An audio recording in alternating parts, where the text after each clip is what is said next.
Hello, this is @TeachSmith. I just wanted to say thank you again for all the support, and I want to quickly move on to the point of this video, which is, what is English about? Why bother with it? I just don't care. I hear you say, I don't care about English, so why should I bother to study it?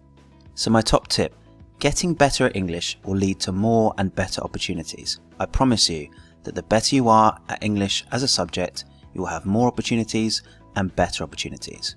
Okay, but what about Shakespeare, I hear you say? Maybe English as a whole is alright, but Shakespeare makes no sense to me. I don't get it. It's boring. Why do I bother with Shakespeare? I will come to that. I will put a time code in the description box as well to help you. So, first of all, communication. You can have brilliant ideas, but if you can't get them across, your ideas won't get you anywhere. So, in business, in work, in family, friendships, words, communication is so important.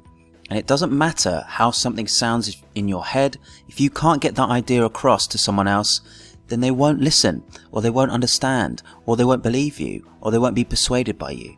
The better you are with your words, the better you are with your language, the more power you have, and the better you are at communicating. Creativity. What if I told you the limits of my language mean the limits of my world? Your thoughts are made of words. Your ideas are made of words. If you can't think of something because of your words not being good enough, your vocabulary not being good enough, then it means that you're not as creative as you could be. Think about how you need creativity in the workplace. Think about how you need creativity to have joy and happiness in life. Creativity comes from ideas and thoughts which are made of words. Culture. You don't have to burn books to destroy a culture, just get people to stop reading them. Think of all the things that are contained within books. History, politics, geography, fantasy, thrillers. Everything that you can possibly think of is contained within a book. Currency. Education is our passport to the future, for tomorrow belongs to people who prepare for it today. Malcolm X. So, if you have good qualifications, if you have good communication skills, if you have good cultural knowledge, you will get better jobs, you will get promotions, and you will feel like a more rounded person. You will feel like someone that someone wants to be around, someone wants to employ. So my favourite reason is community. The best moments in reading are when you come across something, a thought, a feeling, a way of looking at things, which you had thought special and particular to you. Now here it is set down by someone else, a person you have never met, someone even who is long dead.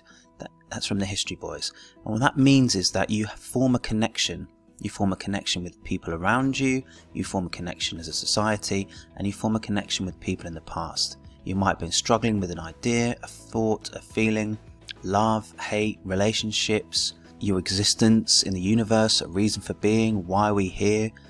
And there will be something in a book or in a play that will help you figure this out, or at least get you further down that road, or even be calming to you or a revelation to you. Yeah, okay, but what about Shakespeare? I hate him. Why? Why do we study Shakespeare? Let me give you one reason. I can talk for hours, but let me give you one reason.